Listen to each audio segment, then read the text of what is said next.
Kinukulit ka ba at ayaw kang tigilan? Pwes, ang video na ito ay para sa'yo.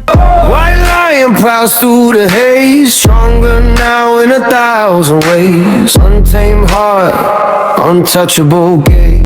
Hello mga ka-card and welcome back to my channel. At kung bago ka lang dito, huwag kalimutan i-like at i-click na rin ang bell para lagi kang update at lalong-lalo na kapag nag-live ako. So ayun na nga, ano bang chika natin for today's video? Meron ba nangungulit sa'yo? What? As in yung paulit-ulit? Tapos kahit sinabihan mo na siya na tumigil na, hindi pa rin. Ang malala, tumatawag pa. Tapos 10 oras ng gabi? Ang tibay, di ba? Hinintay mo makaramdam pero hindi. Ayon sa Article 287 ng Revised Penal Code of the Philippines, kung paulit-ulit kang ginugulo, walang valid na dahilan, nakakairita, nakakaistorbo, at nakaka-stress. Sabihan mo na tumigil ka, ayaw pa rin? Pasok na pasok dyan ang unjust fixation. Pero kung ang pagungulit ay may halong pananakot at pamimilit, yung tipong pinipressure ka na gawin yung isang bagay na ayaw mo, pwede yan sa grave coercion o light coercion. Ayon sa Article 287 ng Revised Penal Code of the Philippines. Tapos kapag tawag naman yan, text o kaya naman chat o kaya call o nasa social media, tapos paulit-ulit yung ginagawa, may harassment o psychological distress, yung tipong nagkaka-anxiety ka na, yung tipong nag-airplane ka na kasi nga ang kulit-kulit niya, di ba?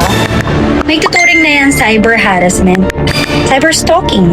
Pasok yan sa Cybercrime Prevention Act o ang tinatawag natin Republic Act 10175. Siyempre, kung karelasyon mo naman yan o ex yan, vows papasok kahit hindi kayo kasal. Lalo na kung may halo na yan psychological violence. Papasok yan sa Republic Act 9262. So, ibig sabihin, criminal case agad. Plus, protection order. Para hindi na siya makalapit. Pero again, hindi mo nga siya kaano-ano. Hindi mo siya jowa. Hindi mo nga siya piniyagang maligaw eh. May mga local ordinances dyan. Meron tayong anti-stalking.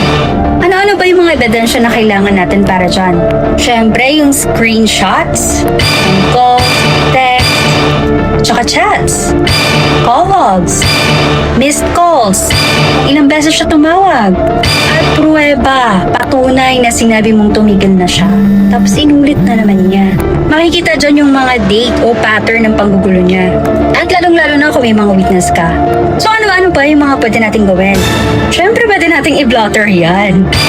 Huwag matakot gumawa ng written demand. Warning kung baga. Tapos, police report. Pwede ring magreklamo sa prosecutor office. Kailan? Kung paulit-ulit na ginagawa. Uy, hindi normal yan. Kahit hindi physical, kahit hindi kanya nakita ng personal, may emotional and psychological effect yan. Makakapraning kaya yan. Porket pakita ka ng kabaitan, abusuin ka na. Tandaan nyo na kapag lumalabag ka sa isang bagay, may legal consequence yan. So ngayon, kung hindi ka crush ng crush mo, huwag mong ipilit. Mag-move on ka na lang. So ayun lang, kung gusto nyo pa ng mga ganitong content, don't forget to subscribe, like, and share. At kung meron kayong tanong, kung meron kayong respect, andyan ang comment section ko. At para sa mga legal na kaso, ugaliing tanungin at kumonsulta sa inyong mga abogado.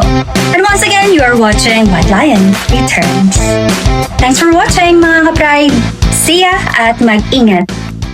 White lion prowls through the haze, stronger now in 1,000 ways. Untamed heart, untouchable gaze.